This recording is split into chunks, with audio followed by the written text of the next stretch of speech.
Assalamualaikum warahmatullahi wabarakatuh. Apa kabar anak-anakku semuanya? Semoga kalian semua dalam keadaan sehat walafiat.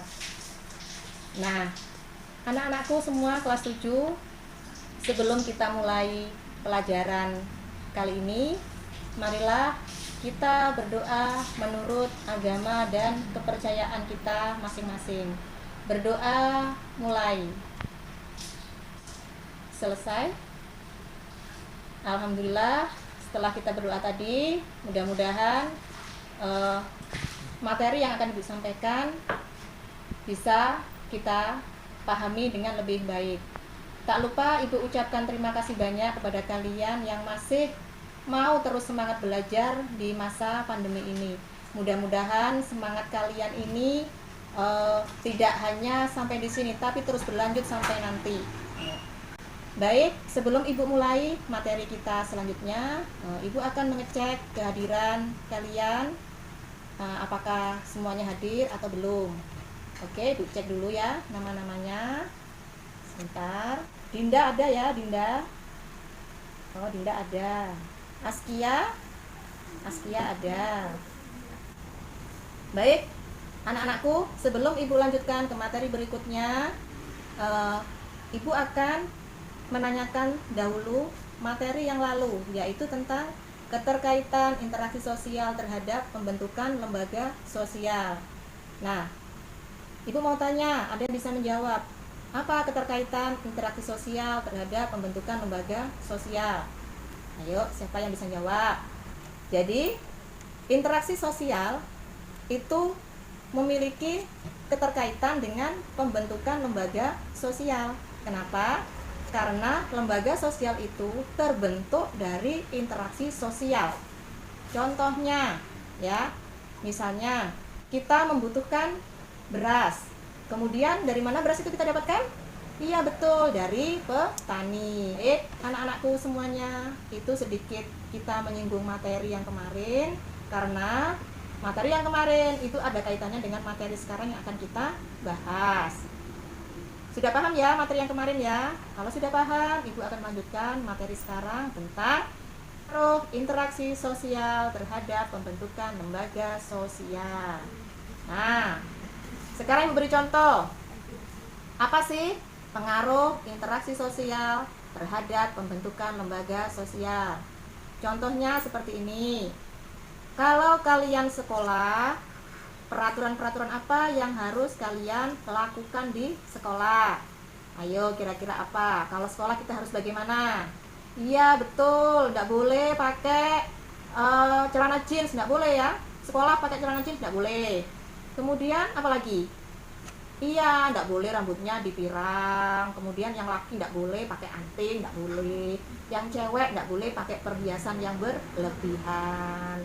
Kemudian siapa yang bikin peraturan ini? Siapa? Iya, sekolah. Siapa sekolah ini? Sekolah ini adalah lembaga pendidikan, ya. Nah, itu salah satu contoh pengaruh interaksi sosial terhadap pembentukan lembaga sosial. Contohnya di lembaga pendidikan. Lalu bagaimana dengan kehidupan sehari-hari kita? Contohnya di tempat kalian, di Desa Rapa Lambur. Nah, di Desa Rapa Lambur itu ada kesenian yang namanya kesenian kuda kepang. Nah, sekarang Ibu tanya, kenapa kesenian kuda kepang itu bisa berkembang?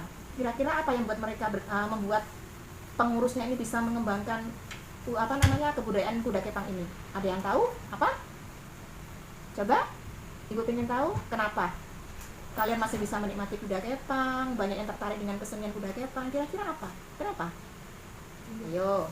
Iya betul ya. Jadi karena di sini ada pemerintah masih memperhatikan kesenian tradisional, terutama misalnya di tempat kita di Kutai Kartanegara ada yang namanya Dinas Pariwisata. Itu juga termasuk lembaga sosial, ya, lembaga sosial yang menangani kebudayaan yang ada di Kutai Kartanegara. Ada kuda kepang yang dari Jawa, ada tari-tarian dari Dayak, ya, dan macam-macam semuanya. Yang sudah Ibu share gambar ya, bisa kalian lihat di WA. Itu adalah gambar ketika orang sholat di masjid, ya. Jadi kalau kita sholat di masjid itu sudah ada aturan, nggak boleh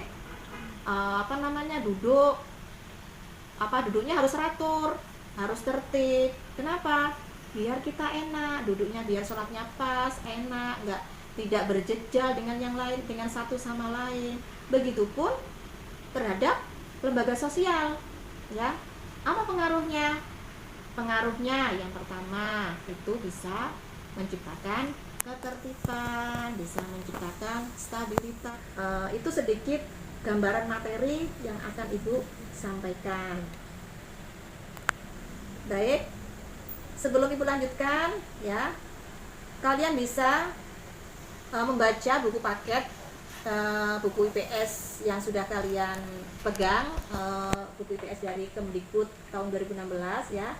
Silakan kalian buka halaman 94. Judulnya Pengaruh Interaksi Sosial Terhadap Pembentukan Lembaga Sosial. Baik. Sekarang kalian bikin analisa bagaimana pengaruh interaksi sosial terhadap pembentukan lembaga sosial. Silakan kalian analisa menurut bahasa kalian sendiri, apa pengaruhnya interaksi sosial terhadap pembentukan lembaga sosial. Nah, silakan, ada beberapa gambar yang sudah Ibu tampilkan, ya. Nah, perhatikan.